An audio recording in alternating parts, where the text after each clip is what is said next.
The Penderwicks, A Summer Tale of Four Sisters, Two Rabbits, and a Very Interesting Boy by Jeanne Birdsall. Chapter 5, A New Hero. Mr. Penderwick believed in long walks. One of his favorite sayings was, "Take a walk, clear your head." Skye figured that's why he had sent her on a walk with Jeanne, Geoffrey, and Batty, while he and Rosalind aired out the kitchen. For Skye to clear her head, and maybe too, for Skye and Geoffrey to clear the air between them. Not that Skye hadn't already apologized for calling Geoffrey rich and stuck up, and not that Geoffrey hadn't said that was all right, forget about it, but that was as far as they had gotten, conversationally, and since then, they had barely looked at each other. So here was Skye, slogging along behind Geoffrey and Jeanne, listening to them gab on and on like old friends. It was enough to make a person sick. Of course, Skye wasn't jealous. She didn't wish anyone would pay attention to her, or anything. It was just such a waste of time being with people who talked about boring stuff. Geoffrey was taking them to see something special, or so he told Jeanne. He led them across the cottage grounds, away from the hedge, and toward the high stone wall that marked the other boundary line. Once they reached the wall, they turned to the left and followed it for another 100 yards until they came to a wooden gate, where Geoffrey called a halt. The gate was almost as high as the wall, much too high to see over, but there were knotholes in the wood. Geoffrey told Jeanne to put her eye to one of the knotholes and look through to the other side. "It's just a field," said Jeanne. "There should be a bull over there," said Geoffrey. "Nope, no bull. Let me look." Jeanne moved aside to make room for Geoffrey. "You're right. I don't see him either," he said. "He must be in the barn today." Skye tapped her foot impatiently. The truth was, she thought, there was no bull. That boy was just trying to impress Jeanne. "He gored a man right in this very field," said Geoffrey, looking back at Jeanne. "Oh," gasped Jeanne. "Did the man die?" "Almost." If Geoffrey heard Skye's scornful snort, he didn't let on. "Cagney told me all about it. The man's guts fell out of his stomach, and it took 3 doctors to stitch him back up again. Some people signed a petition to have the bull shot, but the police said it was the man's own fault, because he was trespassing in the bull's field." "I feel sorry for the man, but just the same, it would be awful to be shot," said Jeanne. "Besides, Cagney says the bull's more dumb than mean. It's not right to shoot someone because they're not intelligent," said Geoffrey. "He could be hiding in a corner." Jeanne looked through the gate again. The knothole was too small to give much of a view. "There's a ladder in the wall farther down. We could climb it and look over the top," Geoffrey said. He turned and looked at Skye. "Do you want to come?" Skye didn't, but because she figured that Geoffrey didn't want her, she shrugged and said, "Sure, okay." So off they went, Jeanne and Geoffrey talking, and Skye trailing behind, wishing she had never gone through that stupid tunnel and bumped into this jerky boy. "Stay close to your sisters," Rosalind had told Batty, and Batty had stayed pretty close while they were all walking, but when Geoffrey stopped at the gate, Batty drifted away and hid behind a bush. Not just because of Geoffrey, and how he kept asking her questions about Hound. Nothing made Batty feel shyer than questions, but also because of the "leave me alone or I'll break your arm" look on Skye's face. Batty wouldn't have minded either of these things as much if Hound had been there to keep her company, but he would have had to be on a leash, and Hound thought that being on a leash meant playing tug-of-war.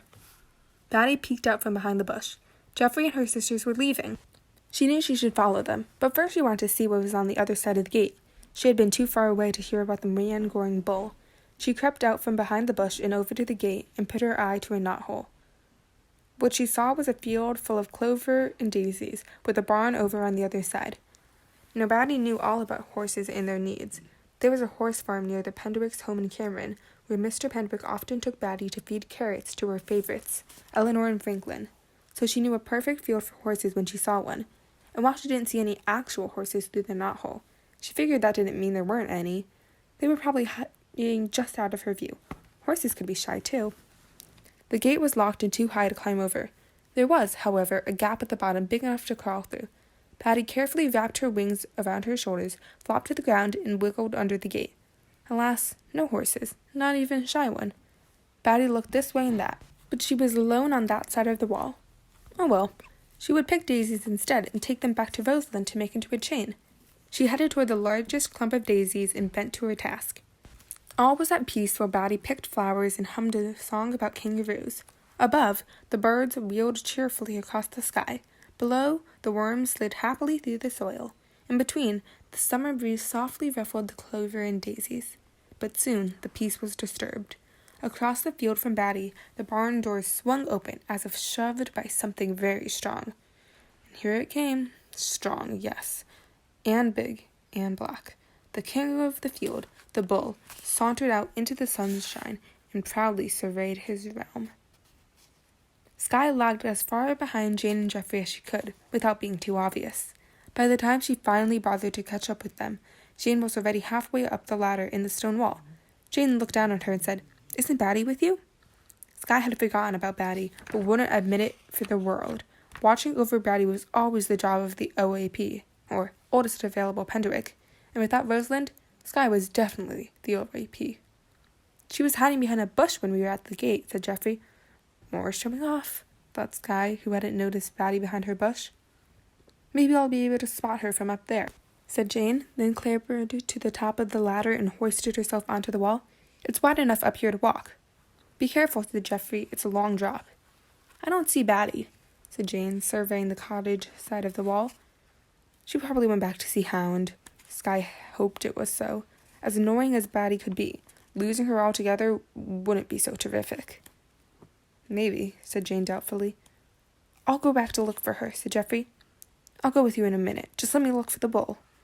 Jeanne turned around to look at the field. "Oh, there he is. He must have just come out of the barn." "Isn't he big?" said Geoffrey. "Huge." So there really was a bull, thought Skye. But she couldn't believe he was as awful as Jeanne and Geoffrey were saying.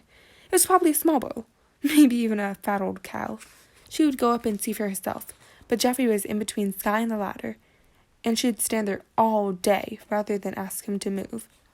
"Go on up and look," said Geoffrey, stepping out of Skye's way. "After you." She wasn't going to fall for his phony politeness. And then Jeanne started to scream. Batty was watching a purple and orange bug when Jeanne screamed. The bug had fallen off a daisy, and Batty had lain down on her stomach to make sure it landed safely. Batty recognized the scream as Jane's. And as Jeanne had a habit of screaming, more often than Skye, for example, Batty wasn't worried. However, she did look up from the bug. A bull is so much larger than a bug that at first, Batty didn't understand what she was saying. She looked back down at the bug, who had by now safely scuttled up another daisy stem, then looked back up again, hoping the black monster would be gone. Not only was it still there, it had come a step closer. It was only 15 feet away. "Nice horsey," said Batty hopefully. Now this bull had never actually gored anyone. It was true that once a tourist had sneaked into the field and dropped his expensive camera in front of the bull, who, quite rightfully, stepped on it and smashed it to pieces. But that hadn't been enough of a story for anyone. The first person who told it added a part about the bull scratching the tourist's leg, and the second person who told it turned the scratch into a gouge. And so on, until by the time Cagney repeated the story to Geoffrey, the poor tourist had a gaping stomach wound. When Geoffrey told Jeanne, he hadn't exaggerated all that much, just changing one doctor to 3. Nevertheless, gore or not, the bull was not sociable, and he particularly didn't like visitors lying in the middle of his favorite daisy patch. It was also possible that he didn't like being called a horsey, because now he shook his horns and stomped his foot at Batty. Batty knew this was no horse. She suddenly knew lots of things she hadn't known a minute ago, like she should never have gone under that gate alone, and she should never have disobeyed Rosalind, and she would be a good, dutiful child for the rest of her life if that terrible beast would just stay away from her. For now, she knew she had better just lie very still and wish that Hound were there, and Daddy wouldn't let anything hurt her. Oh, Daddy, oh, Hound, oh, somebody, please help her. To Batty's very great relief, a moment later, help was on its way, heralded by the noises Jeanne was making as she ran at Olympian speed along the top of the wall toward the wooden gate. And the noises weren't exactly shrieks or shouts either. They were more like the sound a fire truck would make if it was trying to speak. It wasn't until Jeanne reached the gate and skidded to a halt, still on top of the wall, that anything she was saying made sense to Batty. "Bull! Bull! Up here! Leave her alone!" The bull swung around toward the wall, and Batty dared to raise her head and look at Jeanne, who was jumping up and down and waving her arms around like she was directing traffic. "Yeah, that's right, you mean old bull. Pick on somebody your own size," screeched Jeanne. Then Batty heard what she hoped was more help coming from the other side of the gate, though mostly it sounded like Skye and Geoffrey arguing with each other. A moment later, however, Geoffrey did slide under the gate with Skye right behind him. "Stay still, Batty. Rescue is nigh," yelled Jeanne, nervously wondering what "nigh" meant. Batty watched as Geoffrey and Skye raced across the field. They had split apart. Skye was coming toward Batty. Geoffrey was heading straight to the bull. Geoffrey shouted, "Yeah, come at me, bull." Poor bull. He had simply wanted to quietly munch daisies in the sunshine, and now his private paradise was full of active and extremely noisy creatures. He hadn't the wits for it. He looked from Jeanne to Geoffrey to Skye and back to Batty, clearly deciding which to eliminate first. His beady eyes fixed on the one closest to him, the one who had dared pick his daisies. He lowered his head and horns and began a lumbering march to Batty. Batty saw him coming. She made herself as flat as possible, almost a pancake, then closed her eyes and wondered how much it would hurt. Next thing she knew, she was being lifted like a sack of flour and thrown across someone's shoulder. She opened her eyes. It was Skye. Skye had gone to her before the bull. Now Geoffrey was shouting again, "Take that, and that," and with each "that" came the sound of a small stone hitting the bull's hindquarters. Geoffrey was drawing the bull's attention to himself so that Skye could get away with Batty. And it was working. The bull was not going to put up with stones being thrown at him, no matter how small. He turned to face this new enemy. From the wall, Jeanne screamed, "Now, Skye, run!" Carrying Batty, Skye took a lopsided run, while the bull pawed the ground and lowered his gigantic head at Geoffrey. "Charge!" Batty had never had a hero outside her own family. She had always figured that her father and Roseland were enough heroes for anyone. But as she bounced crazily up and down on Skye's shoulder during that wild run to safety, a new hero came into her life. She watched Geoffrey work that bull as though trained from birth as a toreador. This way and that he went, darting, weaving, spinning, and jumping, always heading away from Skye and Batty, and the bull followed, frantic to rid himself of this exasperating intruder. Slam! Skye threw Batty to the ground and shoved her under the gate. As Skye started through after her, Jeanne howled at Geoffrey, "All in free, Geoffrey, run for your life!" In the field, the final race began. Skye struggled to her feet and planted herself at the gate's knothole. Batty stayed on the ground and peered underneath. Jeanne kept to her perch on top of the wall. All three watched, terrified, as Geoffrey dashed toward them, the bull only yards behind him. "Oh, hurry, Geoffrey, run!" came shrilly from three throats. Closer, closer, closer. In one swift motion, Geoffrey was on the ground, under the gate, and up again. He and Skye each grabbed one of Batty's arms and lifted her up as Jeanne leapt off the wall. "Go!" said Geoffrey, and they all took off just as the bull crashed his giant horns into the gate. The gate shook on its hinges, and the bull bellowed with rage, but nobody looked back. They never wanted to see that gate again. The children were halfway back to the cottage before they felt safe enough to stop. Skye called a halt, and everyone collapsed, panting, under a tall pine tree. For a long time, there was only silence, as people caught their breath and made sure they had all their arms and legs. Batty, perhaps unwisely, was the first to speak. "I left my daisies in the field," she said. Skye raised herself up with murder on her face. "Don't kill her now, just when we've gone to all that trouble to rescue her," said Geoffrey. Skye said, "Batty, of all the stupid things you've ever said, that was the stupidest." "Why did you go into that field anyway?" said Jeanne. "I thought it would be horses," said Batty, checking her wings, which had torn in several places when Skye pushed her under the gate.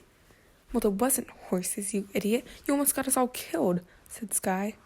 "We would have been if it wasn't for Geoffrey," said Jeanne, while Geoffrey blushed and looked at the ground. "Geoffrey, you're a true hero." "Stop, Jeanne. It's up to me to thank him. I'm the OAP." Skye sat up and faced Geoffrey, who looked at the ground harder. "I thank you on behalf of the Penderwicks family, even though I kicked you when you went under the gate before me, and even though I could have taunted the bull just as well as you." "Skye," said Jeanne. Skye took a few seconds to concentrate, then went on. "You were brave and intelligent, and you saved Batty's life." Here she took a great gulp of air, then rushed on. "I was a jerk before, and I apologize, and this is my real apology, because Roseland and Jeanne wrote the first one." Skye stuck out her hand. Geoffrey looked up from the ground and stuck out his hand too. They shook. Jeanne said, "Their hearts laid bare by the near loss of a loved one, the two enemies declared a truce." "I want to shake his hand too," said Batty. Geoffrey shook her hand, then Jane's hand for good measure. A crashing noise from a nearby tree made everyone jump. "Probably just a squirrel," said Geoffrey. "Just the same, do you think the bull could break down that gate?" said Jeanne. "No," said Skye, but she looked questioningly at Geoffrey. "No," he said positively. "Maybe Daddy should go make sure it's safe," said Batty. Batty, no, you can't tell Daddy about the bull. You can't even tell Rosalind, said Skye. Why not? Because they'll think Jane and I didn't look after you properly. You didn't. Promise you won't tell, said Jane. Can we do Penderwick family honor? Asked Batty. That's just for the family, Batty, you know that, said Skye, trying to point to Geoffrey without him noticing. Ever since Rosalind and Skye had made up the ceremony after reading a book about a family called Batty, only Penderwick sisters had done it or seen it done. It's okay, I'll leave, said Geoffrey. He doesn't have to leave. He saved my life, said Batty. He's an honorary Penderwick. Honorary, corrected Jane. What do you think? Skye asked Jane. What would Rosalind think? Jane asked Skye. Since it was a question of life and death. I think she'd agree, said Skye slowly. All right, Geoffrey, you can stay and watch us do it, but you've got to promise you won't tell anybody, even Cagney. Okay, said Geoffrey. No, you've got to swear solemnly, said Jane. I solemnly swear not to tell anyone about what you're about to do. That's good enough, said Skye, making her hand into a fist and holding it out. We, the 3 younger Penderwick sisters, will never tell Daddy or Rosalind about Batty and the bull. We'll come up with a good story about how Batty's wings got torn, and although it will not be the strict truth, it will not be an evil lie, because Batty has learned her lesson and will never go into the bull's field again. Right, Batty? Right, said Batty. Okay, I'm done, said Skye. Jane put her fist on top of Skye's, and Batty put hers on top of Jane's. This I swear by the Penderwick family honor. Suddenly there came another crashing noise from nearby, and the children knew it was much too loud to be a squirrel. Once again, Batty was thrown onto someone's shoulder, this time Geoffrey's, and everyone took off running. Within seconds the pine tree was deserted, so there was no one to see the large, black, not terrifying, dog when he arrived a moment later. Mr. Penderwick had been wrong about the latch on Hound's gate. It wasn't dog-proof, or at least not hound-proof. And when the bull was chasing Batty, Hound had sensed her danger with his own peculiar brand of ESP and busted out of his pen. But where was Batty now? Hound sniffed around the pine tree, puzzled. She had just been here. He lifted his nose to the air and caught the scent. Relieved and faithful through and through, Hound trotted away after Batty.